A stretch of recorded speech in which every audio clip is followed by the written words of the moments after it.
வணக்கம். நம்ம வாழ்க்கையில ஒரு இக்கட்டான சூழ்நிலைன்னு வைங்க.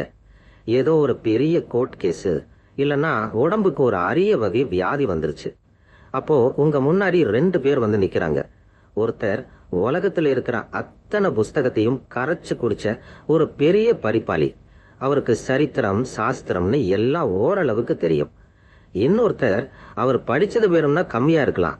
ஆனா நீங்க போற அதே கோர்ட்ல அதே மாதிரி கேஸுகளை பார்த்த அனுபவம் வாய்ந்த ஒரு பெரிய வக்கீல், இல்லனா அதே நோய்க்கு வைத்தியம் பார்த்த ஒரு ஸ்பெஷலிஸ்ட் டாக்டர். இதுல நீங்க யார்கிட்ட போவீங்க? அந்த ஸ்பெஷலிஸ்ட தேடி தானே போவோம். நம்ம இந்த ஏஐ மாடல்களும் அப்படியேனால முதல்ல ஒரு படிப்பாளி மாதிரி தான் உருவாகுது.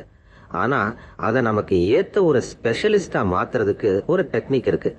அதுக்கு பேரு தான் நுண்பயிற்சி, ஃபைன் டியூனிங் அப்படின்னு சொல்றாங்க. இந்த நுண்பயிற்சி எப்படின்னு தெரிஞ்சுக்கிறதுக்கு முன்னாடி ஒரு எல்எல்எம் எப்படி பிறக்குதுன்னு நம்ம ஏற்கனவே பேசினதை கொஞ்சம் ஞாபகப்படுத்தி பாருங்க. அது பிறந்த உடனே முன்பயிற்சி, ப்ரீ ட்ரைனிங்னு ஒரு பெரிய பள்ளிக்கூடத்துக்கு போகும்னு சொன்னோம்ல. அங்க அது இணையத்தில் இருக்கிற அத்தனை விஷயத்தையும் படிச்சு உலக அறிவு, பாஷை எல்லாத்தையும் கத்துக்கும். இந்த பள்ளிக்கூட படிப்பு முடிஞ்சதும் அது பயங்கர புத்திசாலியா வெளியில வரும். ஆனா ஒரு சிக்கல், அதுக்கு எல்லாமே தெரியும். ஆனா எந்த இடத்துல எப்படி பேசணும்னு தெரியாது.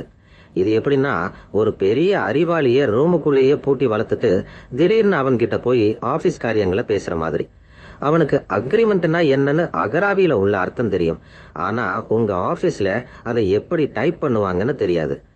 இந்த டெக்னிக் இல்லைன்னா நீங்க ஒவ்வொரு தடவையும் நான் யாரு தெரியுமா, என் ஆபீஸ்ல இப்படித்தான் நடக்கும்னு அரை மணி நேரம் விளக்கம் சொல்லிக்கிட்டே இருக்கணும். ஆனா இந்த ட்ரைனிங் கொடுத்துட்டோம்னா நீங்க அதை ஆன் பண்ண உடனே அது உங்க வேலைக்கு தயாரா வந்து நிற்கும். இதனால நம்ம வேலை எவ்வளவு சுலபமாகுதுன்னு நமக்கு தெரியாமலே இதெல்லாம் நடந்துகிட்டு இருக்கு. இப்போ நீங்க ஆஃபீஸ் மெயில் எழுதுறதுக்குன்னு ஒரு ஏஐ மாடலை பயன்படுத்துறீங்கன்னா அது ஏதோ சின்ன பிள்ளைங்க மெசேஜ் அனுப்புற மாதிரி அனுக்காது. ரொம்ப மரியாதையா, நாகரிகமா எழுதும். ஏன்னா அதுக்கு அந்த நுண்பயிற்சி கொடுத்துருக்காங்க. ஒரு டாக்டர் தன்னோட பேஷண்ட் நோட்ஸை சுருக்கி பாட்டு இதை பயன்படுத்துறாருன்னு வைங்க. அதுல பிபின்னு இருந்தா அது ரத்த அழுத்தம், பிளட் ப்ரெஷர்னு சரியா புரிஞ்சுக்கும். ஏதோ ஒரு கம்பெனி பேரை சொல்லாது. நம்ம போன்ல பொருள் வாங்கும் போது உதவுற அசிஸ்டன்ட்ல இருந்து கம்பெனி வெப்சைட்ல நம்மளோட குறைகளை புரிஞ்சுக்கிட்டு பதில் சொல்ற சாட்பாட் வரைக்கும் எல்லாமே இந்த ட்ரைனிங் எடுத்தவங்க தான். சும்மா புக்ல உள்ளதை பேசாம உங்க பிரச்சனைக்கு சரியான வழியை காட்டுவாங்க. இப்ப நீங்க யோசிக்கலாம், இந்த ட்ரைனிங் எல்லாம் நம்மளே பண்ண முடியுமான்னு. அந்த முதல் பள்ளிக்கூட படிப்புக்கு கோடிக்கணக்கான பணமும் பெரிய பெரிய மெஷின்களும் வேணும். ஆனா இந்த நுண்பயிற்சி இப்ப ரொம்ப சுலபமாயிருச்சுங்க.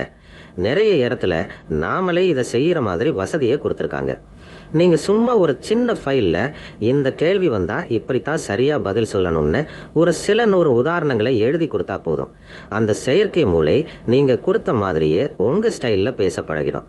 ஒரு புதுசா வேலைக்கு வந்த பையனுக்கு, தம்பி இதெல்லாம் செஞ்சு காட்டுறேன், இதை பார்த்து அப்படியே பழகுன்னு சொல்ற மாதிரி தான் இதுவும். ஆனா இதுல ஒரு ரகசியம் இருக்கு.